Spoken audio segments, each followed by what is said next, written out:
熟悉老丁的朋友都知道啊，我对管人行业的跨界态度呢，一般是非常开放的。一般其他行业来的，有活的没活的，能播的不能播的，我介绍的时候呢，都是持欢迎态度的，不怕牛鬼蛇神多，就怕圈里没人播嘛。但是今天这第一位呢，我只能说牛鬼蛇神含量有点过高了。看着这几位神人啊，我是 PTSD 都给我弄犯了。4月2号，赤坂明再度联合横枪盟国，为 Tokyo Games 公司的新游戏画了一个宣传用的 VTuber Tokyo 酱，然后就在4月2号晚上9点就首播了。这个角色出现呢，是为了宣传他们公司的一个叫《百日战线》的游戏的星座的。没听过没关系啊，看到这个管人之前呢，我也没听过这个游戏，站内有一些试玩的 demo， 感兴趣的朋友可以看一看。为了防止你们说我收钱来给他宣传游戏啊，这里我们插播一条真正的广子。要说省钱还得看转转，这时候去他们家买手机非常划算，这台95星的 iPhone 14 Pro Max 只要4548元，相当于星际的3折，性价比超高。而且转转不只有手机 iPad 和大疆 Pocket 3价格也很优惠。转转是专业的官方验二手平台，拥有多种专利验检设备，每个商品都经过专业工程师的全面检验，并支持7天无理由退货和1年保修。现在上转转搜索口令大牌补贴，还能领最高1000元优惠券。趁着平台有活动，大家赶紧去转转更新一波数码产品吧。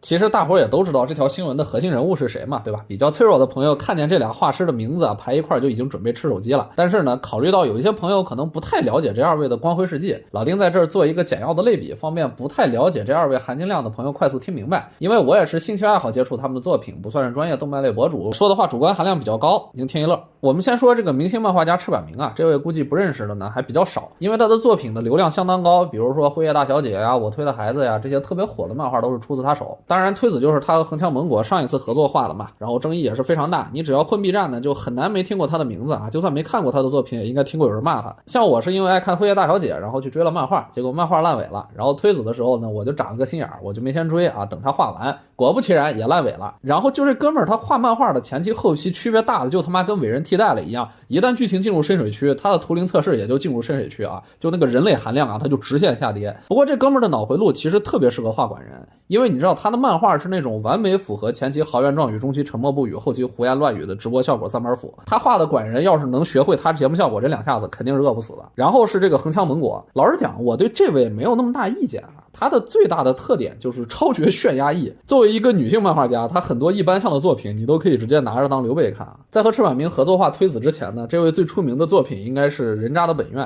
这是一部争议很大的作品啊，我就不做评价了。他虽然和赤坂明合作画了推子，但是他曾经提到自己只是个画画的，漫画剧情部分不归他负责，所以呢，我在这儿也不好苛责他什么。但是你以为这就结束了吗？没有啊，因为你看一眼开头，你看看他画的，这是鸡巴啥呀，大姐？你不是纯画画的吗？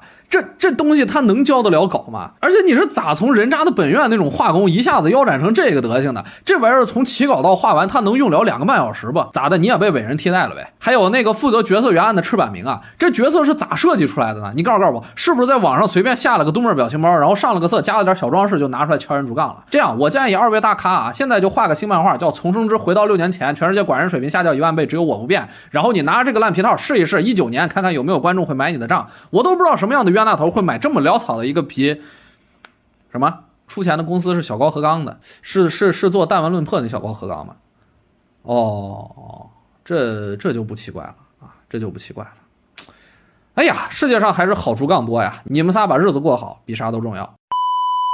好了，整活部分结束了啊，我们来稍微正经的聊一下这个事件。其实本身事件不复杂，专门单独做一期视频，我感觉都有点抬举这个活了。这个管人呢，由于其制作阵容非常豪华，公布消息之后，在推特上拿下了70万浏览，也有发米通等媒体进行转发，累计曝光量啊，我感觉差不多得有100万以上。加上游戏由 Aniplex 发行，让他可以在 Aniplex 的300万粉丝账号上进行首播。没错啊，他的首播不是在自己单独开了一个账号，而是在 Aniplex 的账号上播的。最终呢，他在4月2号晚上的首播也是好砍 1.7 万播放啊。看来我的审美是正常的。不过从表现形式上来看啊，这个管人他们似乎并没有打算单独拿出来好好做运营，因为第一次直播只播了半个小时，也没啥活，就是看看自家游戏的宣传片聊聊天这个样子。你就想吧，连个单独账号都不愿做，估计背后也没有一个固定的中之人，我感觉也是比较敷衍，就拿来当个看板娘用一用，也不指望开号赚钱了。不过我感觉即使是作为看板娘，他这个形象也过于潦草了。我看了他们游戏的那个 demo 测试啊，就是说哪怕把游戏里的角色拿出来做一个皮套，他都不至于是这个精度。说句实话，这种种敷衍的操作啊，如果不是由这2位大咖制作以及正经的游戏公司宣传使用，我只能说在节目里多提一嘴，那都算我事儿逼。我虽然没那么懂漫画，但我知道啊，他现在这个情况还不如外包给日本的某些中型管人企划，随便让他们制作一个现代化一点的形象，你就挂个赤坂明指导的头衔就得了。关键是叫人家管人社团多做一些有活的直播企划，找个专业点的中之人，这么豪华的宣传阵容绝对不至于是这个制作水平和这个热度。现在我只能惊叹于这两边不爱惜羽毛的程度，一个敢画一个敢用，属于是。而且在25年，你还能看见日本二次元公司竟然能以完全不懂行也不找懂行的公司合作，以新兵蛋子形态进入管人行业摔跟头的。我只能说多看2眼吧，这么愣球的看一家少一家了啊！当然也很符合我对赤坂明和小高的刻板印象。那么我是丁老头啊，哎呀，这期本来还准备了其他素材的，结果一聊时间又给聊超了，这期就先到这儿吧，下次攒够一期素材我们再接着吹牛逼。